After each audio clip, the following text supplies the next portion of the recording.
La problématique de la gestion et du partage des bénéfices générés par le secteur minier est un problème qui se pose avec acuité au Cameroun. Malgré l'exploitation de nombreux gisements miniers, les populations tirent toujours le diable par la queue. Un constat alarmant qui a poussé le Centre régional africain pour le développement endogène et communautaire CRADEC à organiser une conférence débat sur le thème « Gestion des ressources minières et partage des bénéfices au Cameroun ». Nous avons des croyances sur la mine, c'est-à-dire que le Cameroun est riche en minerais, dont l'or, le fer, le diamant, ainsi de suite. À partir de ce constat, nous devons véritablement nous poser la question de savoir est-ce que nous exploitons à l'optimal notre ressource? Est-ce que cette ressource-là est valorisée à l'optimal? Est-ce que cette valorisation bénéficie au pays en général et aux citoyens que nous sommes in fine dans les différents besoins que nous avons, l'éducation, l'électricité, les écoles, ainsi de suite. Donc c'est cette question-là que nous avons mis au centre des discussions. Dans l'optique d'identifier les points de blocage à une redistribution inclusive des bénéfices du secteur minier, une étude a été menée par plusieurs experts afin de mettre à la disposition du gouvernement des modèles de redistribution capables de répondre aux besoins réels des populations. Il faut dire que à partir de cette étude, nous sommes arrivés à un résultat très simple. Les principes de partage des bénéfices sont acquis dans le code minier de 2016 qui est d'ailleurs en vigueur. Mais seulement ce code minier prévoit que certaines dispositions pour l'effectivité de ces principes de partage de bénéfices, pour que ces principes soient effectifs, il faut qu'on ait recours à des dispositions réglementaires, c'est-à-dire qu'on ait recours à un décret d'application du code minier. Sauf que ce décret d'application n'existe pas à l'heure actuelle.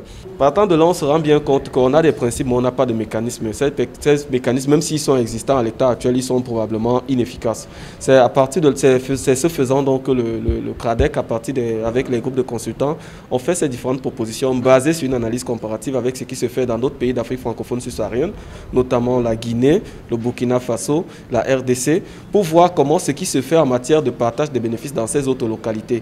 En plus de cela, nous avons pris en compte des éléments contextuels forts, à savoir le contexte de décentralisation au Cameroun et la création de la Société nationale des mines. Ce sont des éléments qui permettent aujourd'hui de comprendre qu'on peut véritablement passer de certains transferts infranationaux à des paiements infranationaux en se disant qu'en renforçant le système, en revoyant le système de finances publiques, en créant une comptabilité spécifique au secteur minier au sein des finances publiques, on peut avoir un meilleur suivi des mécanismes de partage des bénéfices issus du secteur minier au Cameroun. La porosité dans l'achat et le transport des ressources minières est un aspect qui devrait interpeller les autorités.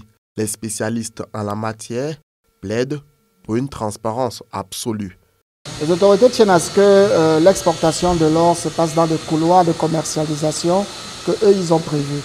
Mais on se rend compte, lorsqu'on va sur la plateforme qu'on appelle UN Comtrade, c'est une plateforme des Nations Unies qui recense les achats et les ventes des pays, on se rend compte que lorsque le Cameroun, lui, sur les données directes, a déclaré avoir vendu une moyenne de 400 kg d'or par an sur les 4 dernières années, l'Émirat de Dubaï, les Émirats arabes unis, eux, ils déclarent avoir acheté une moyenne de 10 tonnes d'or en provenance du Cameroun. Bon, ça peut vouloir dire beaucoup de choses. Ça peut vouloir dire que c'est l'or du Cameroun, ça peut vouloir dire que c'est l'or qui est passé par le Cameroun, ça peut vouloir dire que c'est un or qui a été revendiqué comme étant celui du Cameroun. Mais nous pensons que les autorités doivent porter un regard dessus. Parce que ce soit l'or du Cameroun ou l'or qui est passé par le Cameroun, il y a un cadre légal qui encadre cela et qui devrait permettre au Cameroun de pouvoir capter de la valeur sur ces ventes-là. Au sorti de cette conférence débat, le CRADEC entend porter un plaidoyer auprès des autorités en vue d'améliorer la gouvernance minière pour un développement inclusif.